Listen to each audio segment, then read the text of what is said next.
नमस्कार मैत्रिणो, एक गृहिणी चॅनलमध्ये आपलं स्वागत आहे. आणि मी आज बनवणार आहे पॅकेटच्या गुलाबजामची रेसिपी.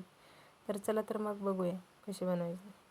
त्यासाठी हे मी 2 गुलाबजामचे पॅकेटचं पावडर घेतलेलं आहे आणि गव्हाचं पीठ घेतलेलं आहे आणि 1 वाटी दूध घेतलं, 3 ग्लास साखर घेतलेली आहे.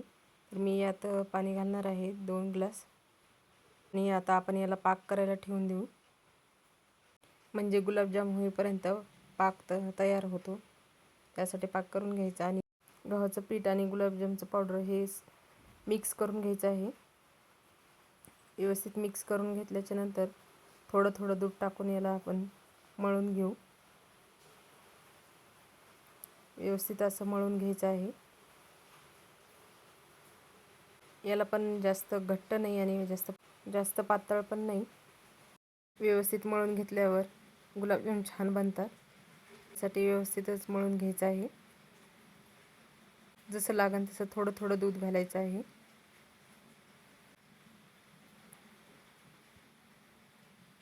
तर आपलं असं छान घट्ट पीठ बनलेलं आहे. आजकाल काही खवा भेटत नाही म्हणून मी हे पॅकेटचेच गुलाबजाम बनवत असते. तर आपलं पीठ तयार झालेलं आहे आणि आता गुलाबजाम पण तयार करून घेतले आहे मी छोटे छोटे.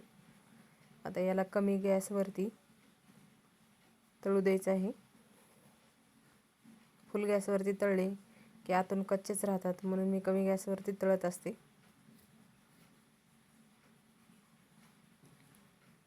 छान लाल रंग येईपर्यंत याला तळून घ्यायचा आहे.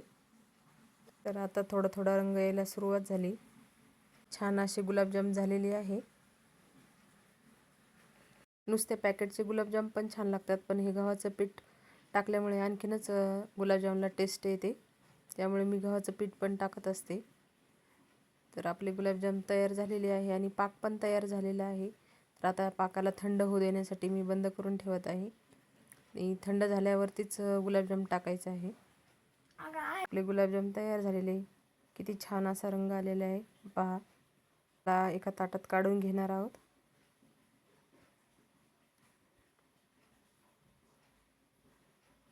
गुलाबजाम आणि पाक पण थंड होऊ द्यायचा आहे, नंतरच टाकायचं आहे सगळं व्यवस्थित थंड झाल्यावर. तर आपले गुलाबजाम तयार झालेले आहे. तर तुम्हाला कशी वाटली पॅकेटच्या गुलाबजामची रेसिपी नक्कीच कमेंटमध्ये सांगा. लाईक आणि सबस्क्राईब करा. बाय.